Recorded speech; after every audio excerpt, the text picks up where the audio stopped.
Assalamualaikum warahmatullahi wabarakatuh. Perkenalkan, kami dari kelompok 1 ingin menyampaikan sedikit hasil analisis kami tentang matriks BCG, matriks GE matrix, dan ANSOF matrix. Perusahaan yang kami pilih yaitu perusahaan PT Mayora Indah Tbk dengan kode perusahaan yang listing di Bursa Efek Indonesia yaitu MYOR.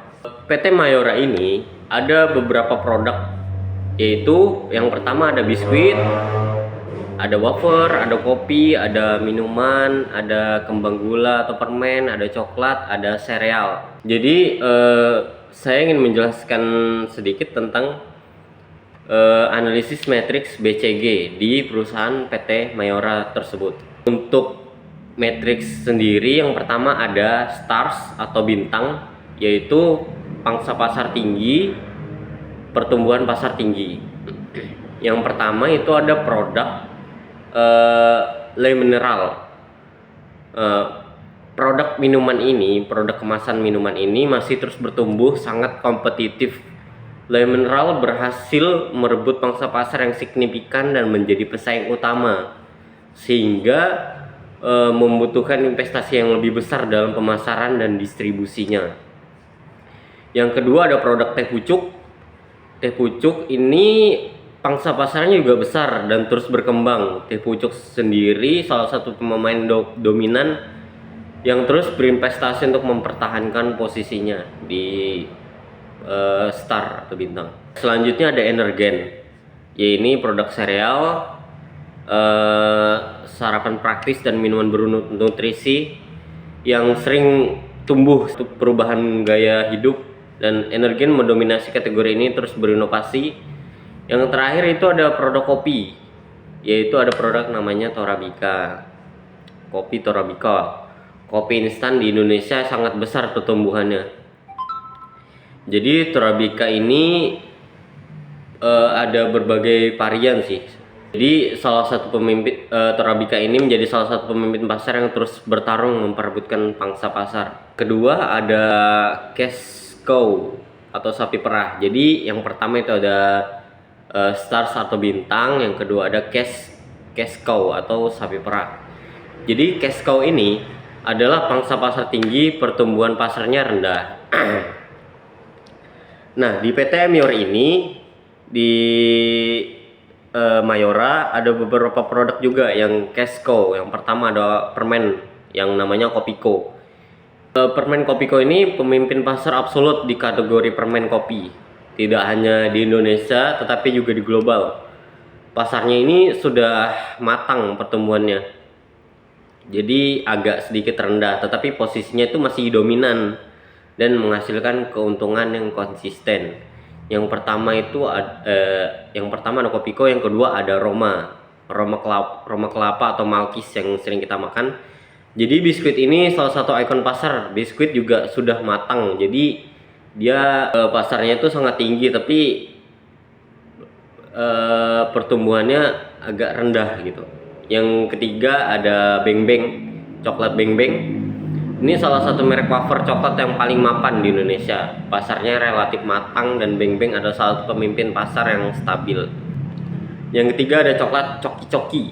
Nah, Coki Coki ini sangat dominan di kategori coklat pasta. Jadi pasarnya spesifik dan matang menjadikan penghasil khas yang sangat handal. Yang ketiga ada question mark atau tanda tanya. Jadi yang pertama itu ada stars atau bintang, yang kedua ada cash cow atau sapi perah, yang ketiga ini ada question mark atau tanda tanya. Jadi tanda tanya adalah pangsa pasar rendah, pertumbuhan pasar tinggi. Jadi produknya itu dari Mayora ada selai oleh di question mark atau tanda tanya. Ada produk selai oleh. Pasar biskuit premium ini dengan isian buah dengan berkembang. Jadi selai oleh memiliki merek yang dikenal tapi menghadapi pesaing yang ketat produk sejenis lainnya yang belum menjadi pemimpin pasar yang jelas di segmennya. Jadi kompetitornya untuk selai oleh ini lumayan banyak, jadi segmennya itu agak susah gitu ya, belum terlalu jelas. Yang keempat ada dogs atau anjing. Nah, jadi yang pertama ada bintang, yang kedua ada cash cow, sapi perah, yang ketiga ada question mark, yang keempat itu ada anjing. Anjing ini adalah pangsa pasar rendah, pertumbuhannya juga rendah. Nah, untuk di posisi anjing ini ada produk Astor wafer stick yang sering kita makan dulu. Jadi Astor ini nih mereknya itu sudah dikenal, pasar wafernya nih kayak sudah jenuh gitu ya, udah produk zaman dulu gitu. Jadi kompetitornya itu juga banyak, kayak ada Gary dan lain sebagainya, merek lain. Jadi dibanding produk Mayora lainnya, Astor kemungkinan bukan lagi fokus utama di produk Mayora, jadi tidak dominan lagi. Baik, sekian penjelasan saya. Untuk selanjutnya nanti akan dilanjutkan oleh teman saya. Wassalamualaikum warahmatullahi wabarakatuh. Perkenalkan, nama saya Muhammad Elzar dengan NIM 2211024311421 dengan nomor absen 34. Di sini saya akan membacakan lanjutannya, yaitu kesimpulan. Portofolio produk PT Mayora Indah Tbk dalam kurung MIOR dapat dinilai sangat sehat dan seimbang dengan beberapa. Yang pertama, pendanaan yang kuat. Perusahaan memiliki sejumlah cash cow, Kopiko, Roma, Bembeng yang sangat kuat dan legendaris. Produk-produk ini menghasilkan arus kas yang melimpah. Yang kedua, investasi yang agresif. Arus kas dari cash cow tersebut digunakan secara efektif untuk mendanai stars atau dalam kurung Le Mineral, Teh Pucuk Harum, Energen, dan Torabika yang bertarung di pasar dengan pertumbuhan tinggi. Yang ketiga, ada masa depan terjaga. Keberhasilan mengubah question marks menjadi start seperti yang mereka lakukan dengan Le Mineral dan Teh Pucuk Harum beberapa tahun lalu, menunjukkan kemampuan eksekusi strategi yang baik. Mayora berhasil menggunakan keuntungan dari produk-produk lamanya yang matang untuk membeli pertumbuhan baru di kategori minuman dan sereal yang sangat kompetitif. Berikut ada rekomendasi strategi. Berdasarkan analisis BCG, berikut adalah rekomendasi strategi umum untuk setiap kuadran. Yang pertama, untuk stores yang isinya ada Le Mineral, Teh Pucuk, Energen, dan Torabika. Strateginya itu adalah build atau membangun, dan hold atau mempertahankan, dengan tindakan terus berinvestasi secara agresif dalam pemasaran, inovasi produk, rasa atau kemasan baru, dan perluasan jaringan distribusi. Untuk yang B, untuk cash cow-nya ada Kopiko, Roma, Bembeng, dan Coki-Coki. Strateginya ada di hold, mempertahankan, atau harvest atau memanen. Tindakannya ada pertahankan dominasi pasar dengan investasi yang efisien, fokus pada loyalitas pelanggan dan ketersediaan produk. Perah keuntungan dari produk ini semaksimal mungkin dan alokasikan untuk mendanai stars dan coins marks.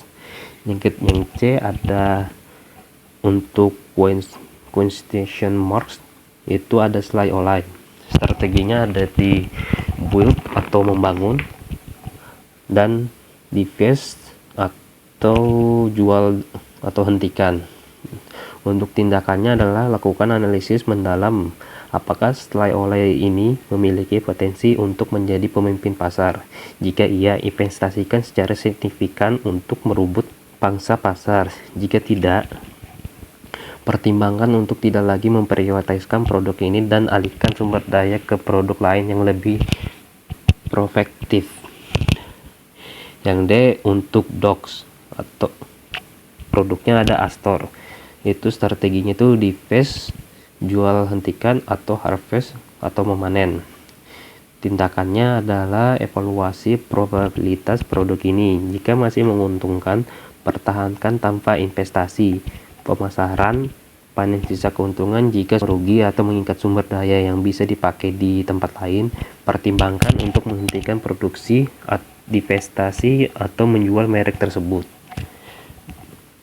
Dan analisis geometris produk PT Mayora Tbk. Matriks GMICS untuk alat analisis portofolio yang lebih mendalam daripada BCG. Matriks ini menggunakan kumpulan faktor untuk memetakan produk dalam dua sumbu. Yang pertama, daya tarik industri Y-axis, seberapa menarik pasar tempat produk bersaing, tinggi, sedang, dan rendah. Yang kedua, ada kekuatan unit bisnis, yaitu X-axis, seberapa kuat posisi kompetitif produk kita di pasar tersebut, kuat, rata-rata, dan lemah. Dan analisis ini menghasilkan 9 kotak yang dikelompokkan menjadi 3 zona strategi utama, yaitu di zona pertama ada investasi atau tumbuh hijau. Produk di zona ini adalah prioritas utama untuk investasi. Mereka adalah pemenang yang berada di pasar menarik. Di sini saya akan ngasih di minuman, itu ada di le mineral dan teh pucuk harum. Yang pertama ada daya tarik industri tinggi,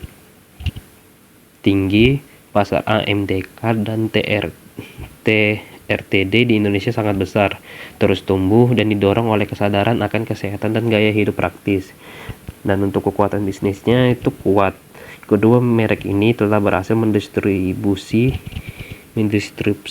pasar. Mereka memiliki brand equity yang sangat kuat, didukung oleh pemasaran masif dan jaringan distribusi superior Mayora. Untuk kopi ada di Torabika. Daya tarik industri tinggi. Pasar kopi instan sangat besar di Indonesia dan terus tumbuh dengan inovasi, rasa, dan format. Untuk kekuatan bisnisnya itu kuat. Torabika adalah salah satu dari 2 atau 3 pemain terbesar. Kekuatan utamanya ada pada inovasi, varian produk yang cepat, dan distribusi yang merata. Berikutnya ada produk sereal atau energen. Daya tarik industrinya tinggi. Pasar minuman sereal terus tumbuh seiring pergeseran gaya hidup ke sarapan praktis dan bergizi. Kekuatan bisnisnya itu kuat atau dominan. Energen adalah top of mind dan pemimpin pasar absolut di kategorinya. Sekian dari saya akan kasih ke teman saya yang berikutnya. Ya, baik teman-teman, nama saya Zakia Raffi, nomor absen 20. Jadi di zona 2 ini atau selektivitas atau tahan bagian kuning. Jadi produk di zona ini harus dikelola secara selektif. Investasi dilakukan dengan hati-hati untuk mempertahankan posisi dan memaksimalkan pendapatan. Jadi di sini objeknya ada kembang gula seperti kopiko, biskuit, yaitu Roma kelapa, Malkis. Ada wafer, beng-beng, biskuit seleole. Jadi di sini kita bahas di seleole aja ya. Jadi daya tarik industri seleole ini sedang. Pasar biskuit premium dengan isian buah cukup berkembang, namun persaingannya juga ketat. Jadi kekuatan bisnis dari seleole ini rata-rata merek ini dikenal tetapi tidak mendominasi segmennya. Posisinya berada di tengah-tengah. Jadi di zona 3, zona panen divestasi atau merah. Jadi produk di zona ini adalah kandidat untuk dihentikan atau divestasi atau dibiarkan berjalan tanpa investasi lagi, yaitu untuk mengambil sisa keuntungan. Jadi di sini contoh produknya wafer stick dengan merek Astor. Daya tarik industri dari wafer stick Astor ini sedang kerendah. Jadi pasar wafer stick Astor ini sangat jenuh, pertumbuhannya sangat lambat, dan terjadi perang harga. Ya seperti kita tahu ya, sebenarnya Astor ini udah legend. Kekuatan bisnisnya ini sudah kita bahas, lalu langsung ke kesimpulannya. Yang pertama, portofolio sangat sehat. Jadi yang sudah seperti dijelaskan teman saya tadi,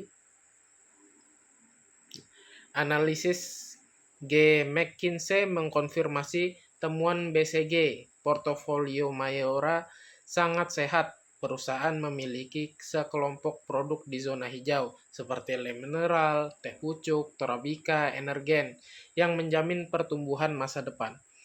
Yang kedua, mesin uang yang stabil. Perusahaan memiliki banyak produk di zona kuning. Seperti yang saya jelaskan tadi, ada Kopiko, Roma, Beng Beng yang berfungsi sebagai mesin uang. Mirip Cashco, produk-produk ini memiliki kekuatan bisnis yang sangat dominan di pasar yang sudah matang. Yang ketiga, ada manajemen portofolio efektif.